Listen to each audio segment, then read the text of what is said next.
અનિલભાઈ પટેલ, ગામ લસુંદરા, તાલુકો કઠલાલ, જિલ્લો ખેડા। મારી દીકરી પલકબેન અનિલભાઈ પટેલ સવારે કોલેજ જવા નીકળી હતી। દરરોજ બપોરે 2 કે 3 વાગે પાછી આવે। એ પરત પાછી ન આવતા મેં એને ફોન કર્યો, ફોન લાગતો ન હતો, સ્વિચ ઓફ આવ્યો। તો સાંજે 2-3 વાગ્યા સુધી એનો 4 વાગ્યા સુધી ફોન સ્વિચ ઓફ આવ્યો। તો એમને શોધખોળ ચાલુ કરી। શોધખોળ ચાલુ કરતા અમને 9-10 વાગ્યા સુધી શોધખોળ ચાલુ જ રાખી। ન મળી તો અમે પોલીસ સ્ટેશન જઈ જાણ કરી કે મારી દીકરી ઘરે પરત ફરી નથી, મારી દીકરી શોધવામાં મને મદદ કરો।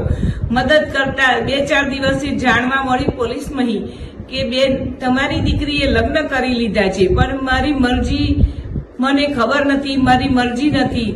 તો રબારી પિયુષભાઈ, દિલીપભાઈ એમની સાથે લગ્ન થઈ ગયા છે એવું મને જાણવા મળ્યું। તો પછી એ લગ્ન મને સ્વીકાર નથી અને રબારી સમાજના આગ્રણીય ઠાકર બાપાને મારે નમ્ર વિનંતી છે કે મારી દીકરી તમે પાછી આપો। તમારા બોલ તમે પકડી રાખો કે તમે જ એવું કહેતા હતા કે કોઈ સમાજની દીકરી લેવી નહીં ને કોઈ સમાજની દીકરી આપવી નહીં, આપણા સમાજની દીકરી આપવી નહીં ને કોઈના સમાજની દીકરી લેવી નહીં।